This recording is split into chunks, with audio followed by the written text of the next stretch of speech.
Olá, gente, tudo bem? Então, nessa aula de hoje a gente vai falar um pouquinho sobre alguns tipos de armazenamento, né, de hidrogênio. Nós vamos focar no armazenamento do hidrogênio líquido e no hidrogênio que é ligado quimicamente, né? Caralho, Dudu! Bom, em relação ao armazenamento do hidrogênio líquido, nós temos um problema, né, que ele é resumido aqui nessa frase, ó. A densidade do hidrogênio líquido ele é 70,8 kg por metro cúbico, enquanto a densidade do hidrogênio gasoso é de 0,083. Então, para que a gente armazene esse hidrogênio em algum recipiente, né, esse hidrogênio líquido em algum recipiente, é preciso liquefazer esse hidrogênio, né? E para eu liquefazer esse hidrogênio, para eu transformar esse hidrogênio em hidrogênio líquido, eu preciso de gasto energético, né? Eu preciso de energia. Então é preciso analisar se realmente isso é viável, fazer esse armazenamento do hidrogênio da forma líquida, né? Como eu coloquei aqui em cima, a principal razão para o investimento em pesquisa e desenvolvimento são os sistemas eficientes para armazenamento de hidrogênio líquido. Primeiro porque a gente vai ver lá na frente que quando eu armazeno o hidrogênio na forma líquida, né, acontece na maioria das situações evaporação de parte desse hidrogênio. Então, nas situações em que a gente tem hoje para armazenamento de hidrogênio líquido, eu preciso utilizar temperaturas muito baixas, justamente para evitar essa evaporação de parte desse hidrogênio, tá bom? Mas aqui, voltando para a liquefação, existe um ciclo que é chamado de ciclo de expansão de Joule-Thomson, que ele serve basicamente para isso, então para que eu consiga liquefazer o hidrogênio. Então isso aqui ele é resumido da seguinte forma: eu tenho uma entrada de hidrogênio gasoso, né? Então eu provoco um resfriamento e uma compressão a 40 bar desse hidrogênio gasoso, né? Nesse caso aqui ele já vai se transformando em hidrogênio líquido. Esse hidrogênio líquido ele passa por uma outra etapa, que é uma etapa de resfriamento e de purificação. Esse resfriamento aqui ele é através do nitrogênio líquido, né? Então aqui entra nitrogênio líquido e sai nitrogênio na forma gasosa, né? Porque houve uma troca térmica, certo? Esse resfriamento e essa purificação, esse hidrogênio, né, purificado e resfriado, ele passa por um trocador de calor em contracorrente, né? Ele vem para esses tanques de hidrogênio líquido aqui, onde acontece, tem uma válvula de Joule-Thomson, né?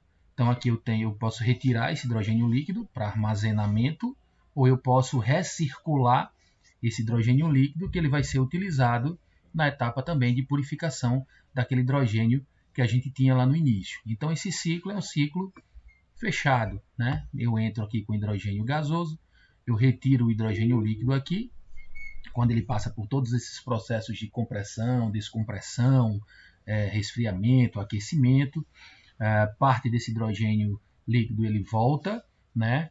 E ele é usado na etapa de purificação. E aí aqui eu consigo ter no final meu hidrogênio líquido, e aí sim eu vou levar ele para algum recipiente onde eu precise armazená-lo. Tá bom, gente? É a verdade, não minto. Então, como eu falei para vocês, a gente precisa, para armazenamento do hidrogênio líquido, a gente precisa de temperaturas baixas, né? Então esse hidrogênio líquido ele é basicamente armazenado em tanques criogênicos, né?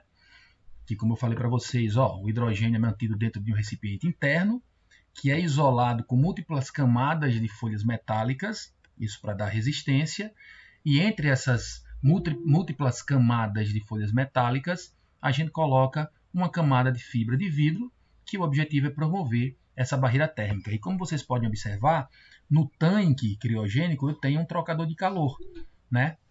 Eu tenho o ar que entra por aqui e o hidrogênio que sai do outro lado, tá bom? Então esse trocador de calor ele serve justamente para isso. Como esse hidrogênio ele está armazenado numa temperatura muito baixa, quando eu vou retirar esse hidrogênio, eu preciso colocar o ar em contracorrente para que eu possa retirar esse hidrogênio com uma temperatura um pouco mais elevada. Tá bom, gente? Então, como eu já falei para vocês, o armazenamento do hidrogênio ele acontece em tanques criogênicos, né? Que são tanques com temperatura, além de estar pressurizado, são tanques com temperaturas muito baixas para evitar a evaporação. E existe estudos que indicam que quanto maior esses cilindros aqui, ó, menor a perda de hidrogênio por evaporação, tá bom? Esse tanque aqui abaixo ele foi desenvolvido pelo grupo BMW, né, em parceria com a Magna.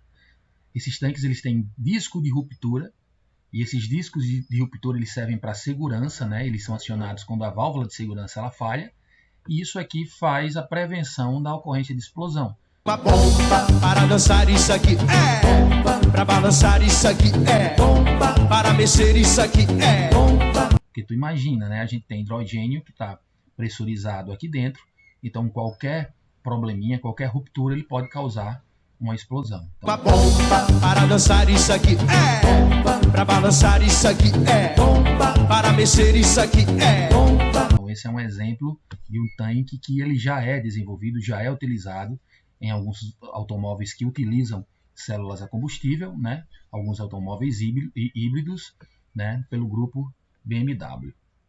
E aqui alguns desenvolvimentos atuais e futuros, né, que eu trouxe só mesmo para curiosidade. Então a gente pode ter, e já estão em desenvolvimento, os tanques planos, né, que são esses tanques aqui, que aí levam em consideração a questão realmente da resistência, né, utilizando a geometria para ver a questão da resistência. Os tanques de forma livre, né, forma livre significa que é um tanque que não tem uma geometria definida, que é um tanque utilizado para armazenamento de hidrogênio em algum lugar que tenha uma geometria muito específica, né? E o tanque de massa leve, projetado para ter uma densidade energética maior que 8 kWh por quilo, né? Então, como a gente já falou, o tanque de massa leve ele pode ser utilizado também para o caso de eu precisar utilizar o hidrogênio em sistemas embarcados. Tá bom, gente? Aqui a gente tem algumas vantagens e desvantagens do armazenamento do hidrogênio líquido em tanques criogênicos. Vamos citar só alguns, né? Por exemplo, a vantagem é a alta densidade de armazenamento obtida em pressões relativamente baixas, né? Então, eu tenho uma densidade de armazenamento muito elevada em pressões relativamente baixas. Lembrando que os tanques são criogênicos, então a própria temperatura, a diminuição da temperatura facilita esse armazenamento do hidrogênio. Já como desvantagem, eu tenho que o armazenamento do hidrogênio líquido ocupa menos volume comparado com o hidrogênio gasoso, não é? A gente sabe disso, mas precisa de recipientes criogênicos para ser armazenado. Então, sempre que a gente tem recipientes criogênicos, eu preciso de temperaturas muito baixas, né? E essa temperatura, para que eu consiga essa temperatura muito baixa, eu preciso de um gasto de energia. Então, aí tem que saber se realmente compensa ou se não compensa. Ok? A gente tem, além do armazenamento do hidrogênio em tanques criogênicos, a gente tem tanques híbridos, né? E aqui a gente tem algumas informações. Operam em temperaturas criogênicas e pressões acima de 24,3 megapascal. Então, eles trabalham em temperaturas criogênicas e as pressões de 24,3 megapascal. Para fabricar esse tipo de tanque, né, a gente utiliza 2 tanques cilíndricos de alumínio, reforçado com um material compósito, e eles são isolados entre si por vácuo. Então aqui a diferença é que a gente utiliza 2 tanques cilíndricos, né, e não um tanque cilíndrico só. Eles já foram submetidos a alguns testes, né, e certificados pela DOT, pela ISO e pela SAE. Tá? Então já existe certificação para alguns desses tipos de tanques. Aqui a gente vai falar sobre um tipo de armazenamento de hidrogênio diferente, que é um hidrogênio que ele já está armazenado ou que ele será armazenado quimicamente, né? Ele vai ser quimicamente armazenado dentro de uma substância qualquer, né? Já é diferente do que a gente tem estudado até agora, que são tanques, que a gente fisicamente a gente já conhece como é que funciona, porque a gente tem a ideia já da utilização desses tanques, desses cilindros para outros gases. Então aqui a gente tem esse tipo específico de armazenamento do hidrogênio, né, que a gente vai estudar, que é na forma de hidretos. E aí, para que a gente de continuidade a esse estudo, se faz necessário entender o que são esses hidretos, né? Então, hidretos, eles são compostos do sistema metal-hidrogênio, né, formados pela reação de metal ou de compostos intermetálicos com o hidrogênio. Então, nada mais é do que a reação do hidrogênio com o metal ou com uma liga de metal, né, e forma esses hidretos, né? Aqui, ó, o hidrogênio ele reage com os compostos intermetálicos, produz soluções sólidas cristalinas ou amorfas, né, de hidrogênio, acontece uma dissociação desse hidrogênio molecular, e esse próton ele consegue ocupar os sítios intersticiais desse metal. Tá bom, gente? E os hidretos, né, resultantes dessa reação, eles são chamados de hidretos intermetálicos, que tem essa fórmula aqui, ó, AMBNHX, onde o A e o B são metais, né? A gente vai ver lá na frente que o A é um metal que tem afinidade muito grande pelo hidrogênio, e o B, um metal que não tem tanta afinidade. Para nós é porque é mesmo.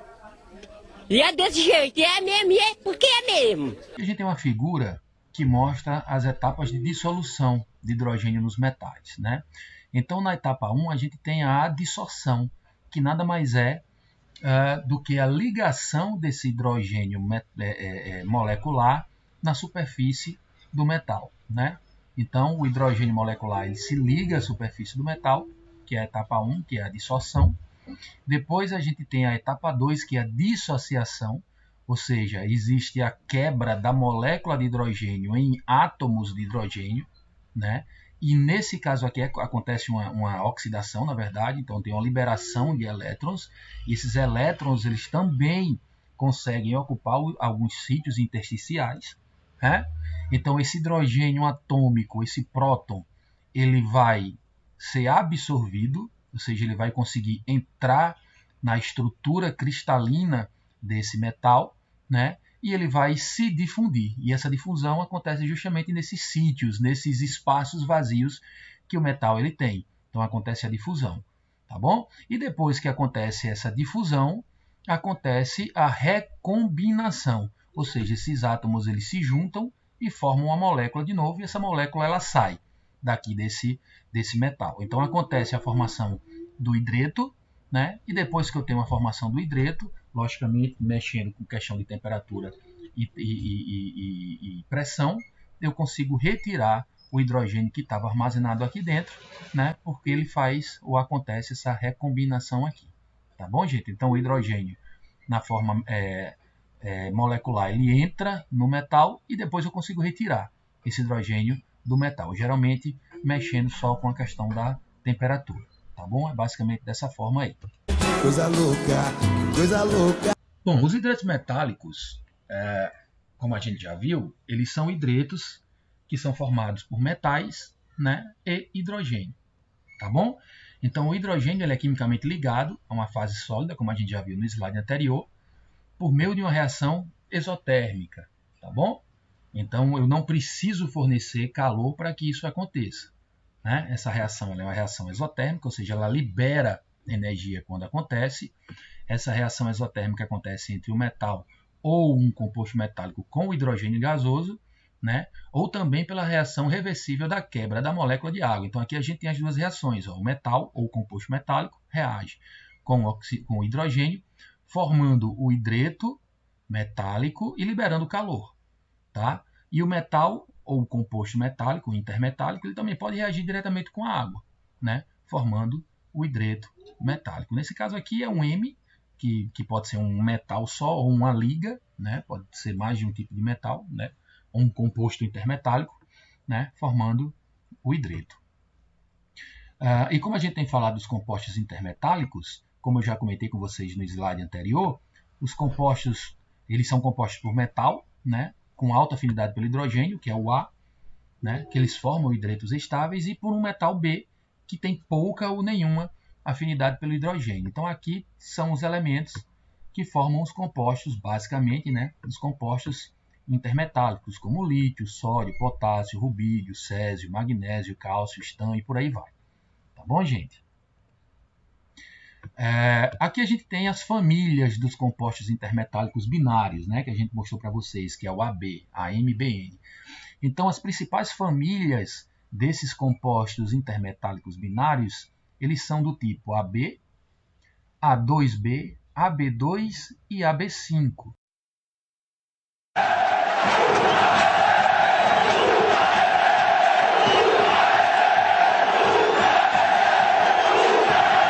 Né? Composições do tipo AB5, a gente tem o hidreto de lantânio níquel, né, que é o LaNi5H6,5. No AB2, a gente tem o hidreto do zircônio manganês. No AB, a gente tem o hidreto de titânio ferro. No A2B, a gente tem o hidreto de magnésio níquel, né? E ligas sólidas à base de vanádio, que são exemplos importantes também de compostos intermetálicos que possuem propriedades razoáveis de absorção do hidrogênio. E aqui com relação à capacidade de armazenamento, né? Então, de acordo com o Departamento de Energia dos Estados Unidos, esses hidretos metálicos eles precisam ter uma capacidade de armazenamento de hidrogênio de 6% em peso e uma temperatura abaixo de 353 Kelvin. Para que eles sejam viáveis, né? Ele precisa ter uma capacidade de armazenamento de 6%, pelo menos 6% de hidrogênio e uma temperatura operacional abaixo de 353 Kelvin. Né? Desses exemplos anteriores aqui que eu falei para vocês, ó, o que tem o maior percentual em massa de hidrogênio absorvido não passa de 4%, que é esse aqui, ó, Mg2NiH4. Então percebam que ainda existe muita pesquisa a ser realizada para descobrir ou para desenvolver hidretos, né, que possam ter uma capacidade de hidrogênio absorvido maior do que 4%, de preferência 6%, né, que é a capacidade de armazenamento que o Departamento de Energia dos Estados Unidos eles preconizam. Vantagens do armazenamento do hidrogênio na forma de hidreto metálico. Quais são as vantagens, professor, desse armazenamento? Primeiro, que eles atingem densidades volumétricas semelhantes ou superiores às citadas para o hidrogênio líquido e o hidrogênio gasoso comprimido, né? Então, isso aqui realmente já é uma vantagem. O que a gente quer é justamente isso. O que a gente quer, o que a gente pretende, o que os pesquisadores pretendem é encontrar uma forma de conseguir armazenar o maior número, a maior quantidade, ou a maior massa, o maior peso de hidrogênio, né? Nos hidretos metálicos, o hidrogênio ele não é armazenado como molécula, como a gente já comentou. Ele se dissocia na superfície do metal, né? E os prótons eles vão se difundindo através daquele material, ocupando os sítios intersticiais, né? Favorecendo a densidade de empacotamento. E tu imagina que eu tenha um metal, esse metal ele é cheio de poros, que nesse caso não seria poros necessariamente, né? Seriam interstícios, né? Interstícios seriam como se fossem falhas nas redes atômicas, e aí esse hidrogênio ele entra justamente ocupando essas falhas, teoricamente, né? Essas falhas que teriam nessa rede cristalina, né? É o método de armazenamento mais seguro, devido principalmente às baixas pressões envolvidas na operação e ao fato de liberar o hidrogênio por um processo endotérmico, ou seja, para que eu consiga liberar o hidrogênio que está dentro daqueles sítios intersticiais, eu preciso aumentar a temperatura. Então ele não vai ter, por exemplo, risco de explosão, porque eu vou precisar de uma temperatura elevada para que ele seja liberado. Se eu não tiver essa temperatura, ele se mantém lá, né? O grau de pureza do hidrogênio liberado ele é necessário para ser usado diretamente nos dispositivos de pilha a combustível, de célula a combustível. A gente vai estudar lá na terceira unidade as células a combustível e a gente vai ver que essas células a combustível elas precisam de hidrogênio puro, né? O hidrogênio ele tem que ser puro, tá bom? Então, isso aí também facilita. A reação de absorção ela é isotérmica, né? Ou seja, acontece a reação de absorção e libera calor. Eu não preciso fornecer calor ao sistema para que aconteça a absorção. A absorção ela acontece naturalmente, né? Através das afinidades entre o metal e o hidrogênio, enfim, que isso a gente não vai entrar muito em detalhe porque não interessa tanto para a gente, né? E esse calor ele precisa ser de alguma forma removido, né? Já a reação de dessorção, que é aquela reação onde o hidrogênio ele sai do composto metálico, ele é endotérmico. né, como a gente já falou, ou seja, ele precisa do calor. Então, de alguma forma, eu posso armazenar esse calor, né, que foi liberado na absorção e utilizar esse calor para retirar esse hidrogênio do hidreto, né? Aqui ele fala até que essa situação seria útil quando da seleção de uma série de hidretos para uma aplicação específica, dependendo de onde ou para que eu queira utilizar esse hidreto. Essa informação ela pode ser uma informação importante. A opção da diversificação de ligas metálicas, né, elementos e composições químicas, permite a possibilidade de modificar as propriedades do hidreto para uma aplicação particular. Então, isso acontece muito nas pesquisas. As pessoas querem utilizar esses hidretos para uma aplicação particular e eles vão mexendo, eles vão substituindo parcialmente alguns desses compostos, alguns desses elementos químicos que compõem o hidreto, né? Eles vão substituindo parcialmente e eles vão estudando, vão vendo de que forma isso está influenciando no armazenamento do hidrogênio. Tá bom, gente? E aqui a gente tem desvantagens, né? Os hidretos metálicos comercialmente disponíveis, embora dissolvam o hidrogênio à temperatura ambiente, eles possuem baixas capacidades gravimétricas, ou seja, eu consigo ainda retirar pouco hidrogênio de lá de dentro, tá? 2,5% em peso, mais ou menos, o que limita a aplicação. Então, isso é mais uma possibilidade de pesquisa também, de tentar desenvolver uma forma de conseguir retirar mais hidrogênio lá de dentro. Os hidrogênios metálicos com alta densidade gravimétrica, que aí aqui ele colocou como particular o hidreto de magnésio, eles apresentam alta temperatura de desorção, né, mais ou menos 573 Kelvin, e cinética de absorção e de desorção de hidrogênio desfavorável. Ou seja, esses hidretos metálicos aqui, para que eu consiga retirar esse hidrogênio, eu preciso de uma temperatura muito alta, né? Então, também a gente pode pesquisar ou pode buscar já trabalhos que já tenham sido desenvolvidos que tentem diminuir essa temperatura. Quanto menor a temperatura, melhor para a gente, porque é menos energia que eu vou colocar no sistema. Tá bom, gente? Então, aqui a gente tem a comparação da densidade volumétrica do hidrogênio em alguns métodos de armazenamento, né? O hidrogênio gasoso comprimido a 25 megapascal, ele tem uma densidade volumétrica do hidrogênio de 1 vezes 10 a 22 átomos por centímetro cúbico. Se eu aumentar essa temperatura do hidrogênio gasoso comprimido, se eu aumentar a pressão, né, para 35 megapascal, ele já aumenta a densidade volumétrica para 1,3 vezes 10 a 22. Se eu aumentar para 70 megapascal, ele já aumenta a densidade volumétrica para 2,3 vezes 10 a 22 átomos por centímetro cúbico. Os hidrogênios, ou o armazenamento do hidrogênio líquido a 20 Kelvin, né, ele tem uma densidade volumétrica de 4,2 vezes 10 a 22 centímetros. Então, perceba que o hidrogênio líquido, a densidade volumétrica do hidrogênio, quando ele é armazenado na forma líquida, ela é bem superior àquele que é armazenado ou que é comprimido, né, gasoso comprimido, na verdade. E o hidreto metálico convencional ele vai de 6 a 11 vezes 10 a 22. Ó. Então, a densidade do hidreto metálico convencional, em relação à densidade volumétrica do hidrogênio, né, ela é superior aos outros casos. Por isso que tem tanta gente estudando os hidretos metálicos. Tá? As pesquisas que estão sendo feitas sobre os hidretos metálicos. Bom, nós temos também, além dos hidretos mais comuns, a gente tem os hidretos complexos, né? Os hidretos iônicos ou inorgânicos. Então, eles possuem alta capacidade de armazenamento em relação ao hidreto convencional. Isso já é uma coisa interessante, né? O hidrogênio ele se localiza nas arestas de um tetraedro com um átomo de boro ou de alumínio no centro. Então, eu tenho um tetraedro. Esse hidrogênio ele se localiza nas arestas desse tetraedro, né? Tá bom? Que tem um átomo de boro ou de alumínio no centro, onde a carga negativa do complexo BH4- e AlH4- é compensada com a carga positiva do cátion lítio Na e K. Tá? O Li+, Na+, e o K+.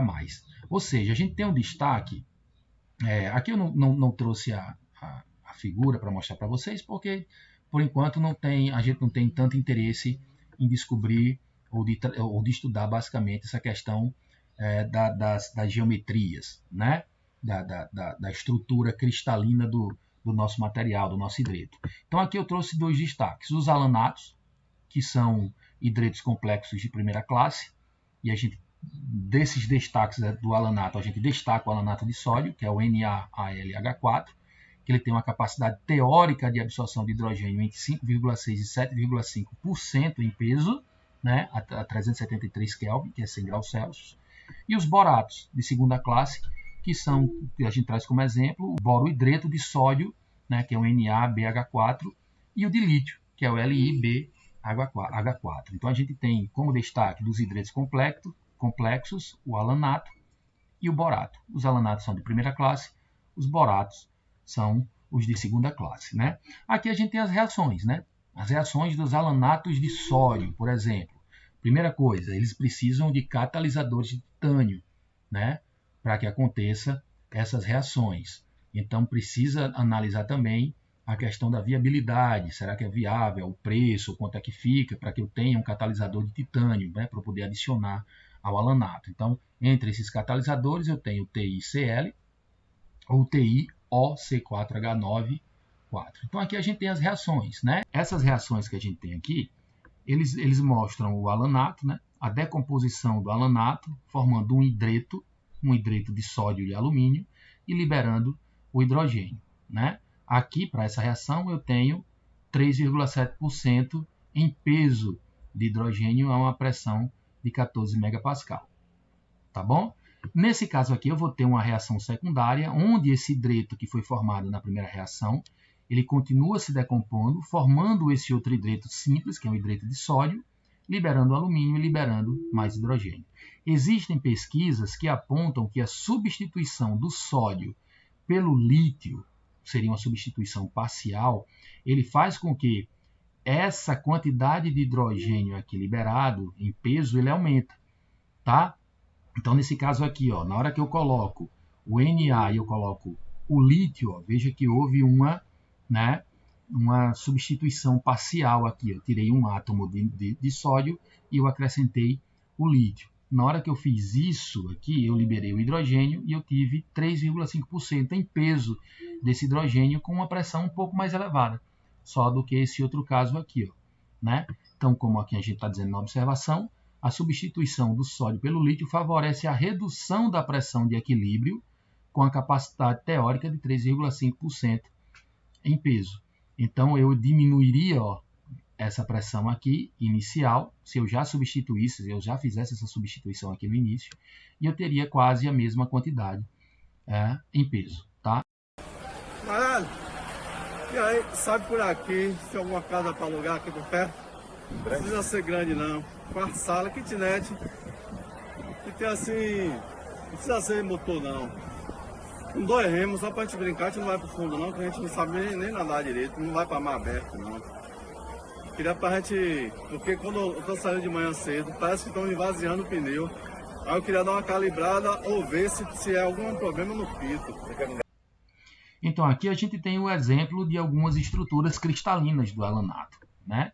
Aqueles octaedros que a gente comentou com vocês, ó, tá? Então essas são as estruturas cristalinas que por enquanto para a gente não vai ter tanta importância, porque a gente não vai focar tanto. Aqui é mais para que a gente tenha uma base, né? Como a gente viu a reação dos alanatos, a gente também tem as reações dos boratos, né? Então aqui a gente colocou como exemplo as dos boratos de sódio e de lítio, né? Então os borohidretos de sódio, aqui os borohidretos de sódio, eles produzem hidrogênio a partir de uma reação de hidrólise, né? Ou seja, uma quebra, né? uma quebra dessa molécula aqui utilizando a água. É simplesmente isso e liberando o hidrogênio, né? Então, a densidade teórica de armazenamento do hidrogênio nesse complexo é de 10,9% em peso, a uma temperatura de 350 graus Celsius. Já os borohidretos de lítio, eles produzem hidrogênio através dessa reação aqui de decomposição. Ó. Nesse caso, não é mais uma hidrólise, né? É uma reação simplesmente de decomposição, né? E esse borohidreto ele possui a maior densidade, que é ao redor de 18% em peso. 3 dos 4 átomos de hidrogênio são liberados em 553 Kelvin, o que equivale a 280 graus Celsius, mais ou menos. Então, entre os boratos, esse segundo aqui é o que tem a maior densidade, né? 18%. Tá bom, gente? Além disso, a gente tem os hidretos químicos, né? Que são manipulados na forma quase líquida, onde o hidrogênio é gerado, geralmente por reações de hidrólise. Abaixo é que a gente tem uma reação do hidreto mais conhecido, que é o hidreto de sódio. Então, eu tenho a hidrólise do hidreto de sódio, liberando o hidrogênio, e o hidróxido de sódio. Ele tem 4,8% de liberação, né, de hidrogênio em peso. Aqui algumas considerações. A densidade gravimétrica teórica do hidrogênio nesse hidreto é de 5 a 8% em peso, né? E o principal problema é o custo relacionado à regeneração do hidróxido, o qual conduz a processos de alto gasto de energia. Bom, a gente também tem o armazenamento de hidrogênio em combustíveis líquidos, né? Como, por exemplo, metanol e etanol, né?